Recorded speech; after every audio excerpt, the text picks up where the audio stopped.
I've decided to take the massive Coyote 5.0 from the Mustang GT and put it inside an S13 Nissan 240 SX. Yes, it's a dumb idea. It's so wild. But this thing was still super freaking ugly, man. So I brought it to my friend Chris, who is one of the best painters I've ever known. So in this episode, you'll see the car transform from a spray painted mess to a beautiful blue majestic car using the color from a Toyota economy car. You also get to see the first drive, first donuts, and then finally, the catastrophic news that set me back another 3 years. Guys, before we get this episode started, please hit that like button. It really helps me out in the YouTube algorithm. All right, let's get to it.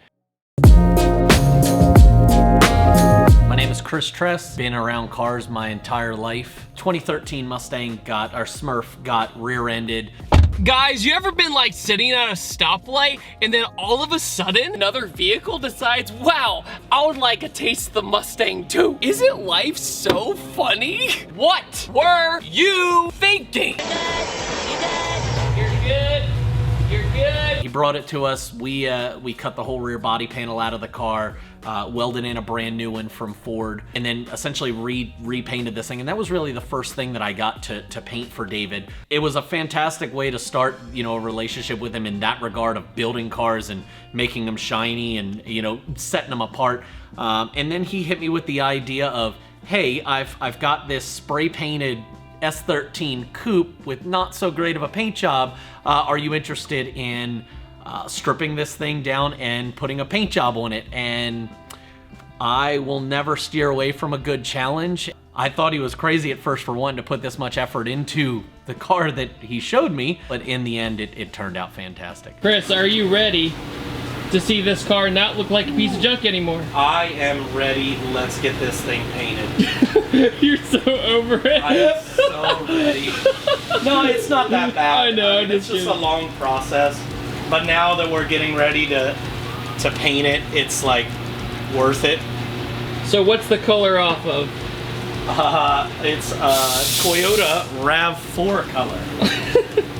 So David's gonna be out there appealing to his import crowd. Oh no! You know, he's just trying to appease as many people. Doesn't want to be as hated. But it's actually a really pretty color.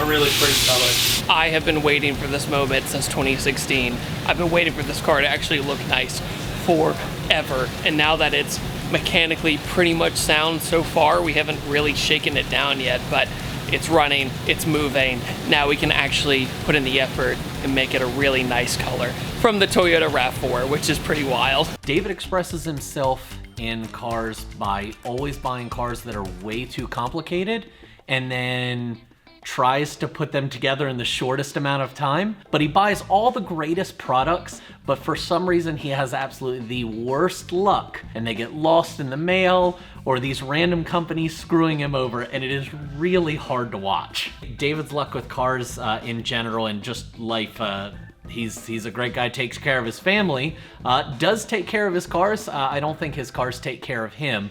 Well, when I first heard that he wanted to Coyote swap a 240, first I thought he was gonna be crucified by the JDM community.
So the gun has these two little needles on here, so it puts out positive and negative ions and it blows it over the surface. So from wiping it down, sanding the car, the car develops a static charge. So by spraying these over the car, you're basically neutralizing the static charge that the car has. In turn, by reducing the static charge, dirt doesn't want to cling to the car. It'll basically just kind of follow the path and flow away. It produces a cleaner paint job, better metallic laydown. Really, there's a ton of benefits in not having metallic. Because you're basically using the same technique as painting. Exactly, yeah. So basically we're, 8 to 10 inches away from the surface, basically painting it exactly the way we will with a car. But then we're kind of making sure that we get everything by going up and down, kind of cross pattern, and making sure that all the surface has been coated with ionized air.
Chris, Yes, the coupe has been painted. it is painted. It is finally pretty. Yes. It was hideous. It was ugly. It was ugly Betty. It was the worst S13 maybe on the planet. It was kind of dingy. It was Kind dingy. of? It was bad. Yeah, those Paint was peeling off. everything about it was bad. But anyway, today is an important day because I think I'm gonna attempt to rip my first donuts in it. First one? First one. It's a big day. First, got to see if it starts, and then we'll go after that. So once we got it all done, we got it all painted, put back together, we mounted the body kit, and it had went down to a local shop to get fluids changed, oils changed, all that good stuff, and they had put it onto a lift, but they didn't check to make sure that the arms on the lift was properly spaced to hit the pinch welds and to be high enough to hit the pinch welds. And they raised the lift and crunched one of the fiberglass side skirts almost immediately after we had painted it. My heart kind of dropped because you always wonder, we've got this custom color on the car. Are we going to be able to fix it first of all? Are we going to be able to repair it? Are we going to be able to match the color? And, we were able to get the thing fixed up and put back on the car, and you really can't tell now. If you've driven by our shop or seen it, you've already seen the secret. That's it. Yeah, it's dirty now. It's dirty, but it's okay. It's been sitting next to cut grass for a while. But it came out so good. God, this interior is awful. We gotta clean this, Chris. This is terrible. We gotta do like Raptor lining or something to get rid of this white because it's terrible. But we're not gonna worry about that right now because everything else is fine.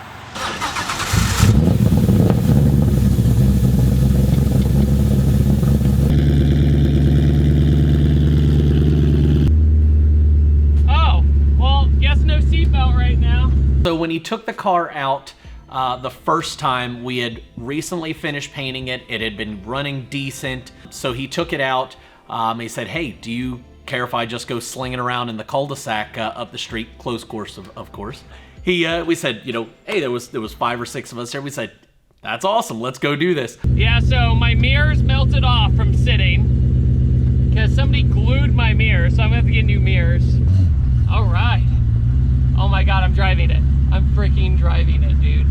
I cannot believe it. Coyote Swapped S13 Coupe. Shout out to VMP Performance too. They sent me a tune for this. E-brake is not bled yet, so it doesn't really do much. So I'm just gonna power into it, really.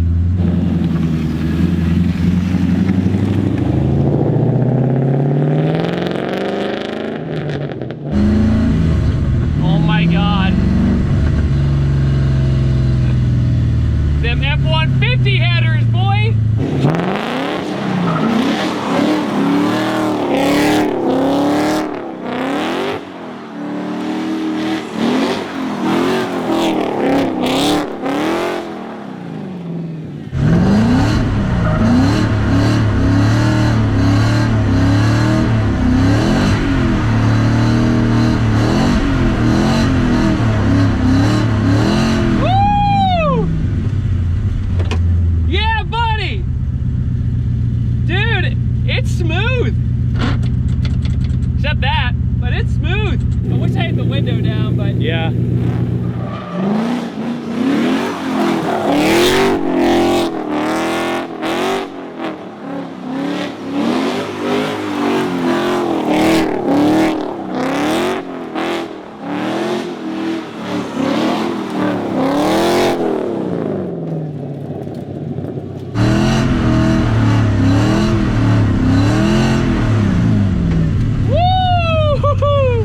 that's what I'm freaking talking about. Oh, huge smoke cloud behind me. Safe and sound. I'm pretty sure if I tried to swing it around, the alignment would be screwed up, but we did a donut. I'm happy.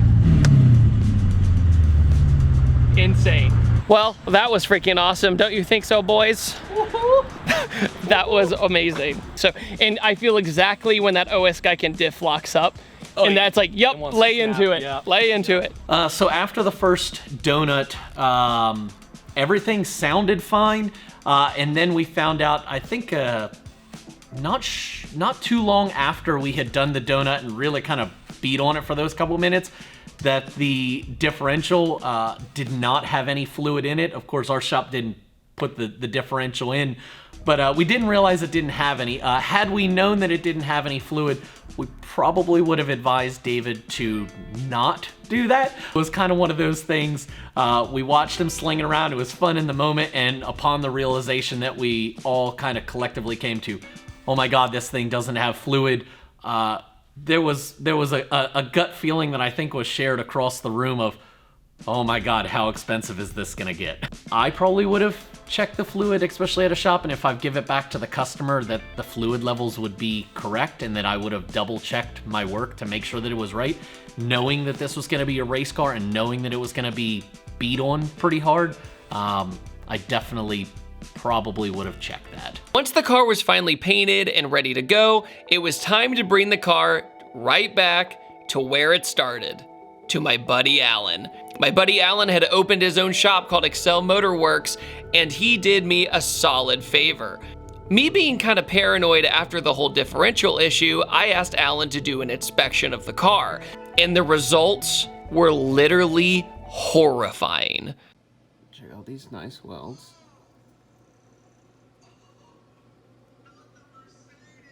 Solid. Then we're gonna move on to the engine mounts that are not even sitting flush to whatever plate that they decided to make. And it's pulling the metal through. Sick. The gap, like look at the gap up there. This side sits even better. I mean, this is just quality. How often did David feel optimistic about the drift coupe? Less than 10% of the time. Most of the time it was, I don't know if this is gonna be finished. I don't know if this is gonna work out. I don't know if this is gonna work. Did I make a wrong call? Should I have just done this? And usually it's all of us and all of his friends around him that are like, dude, this is gonna be awesome. Just stick with it. You'll be completely fine. But getting through the doubts was kind of, as his friends, the hardest thing to tackle, so to speak. Yeah, next episode I'm gonna break all of this down for you of just how bad the car was. Thank you guys so much for watching this episode. I hope you enjoyed it. Make sure to hit the like button once again and subscribe for more, and I will see you guys next time. Take it easy. Have a wonderful day. Goodbye.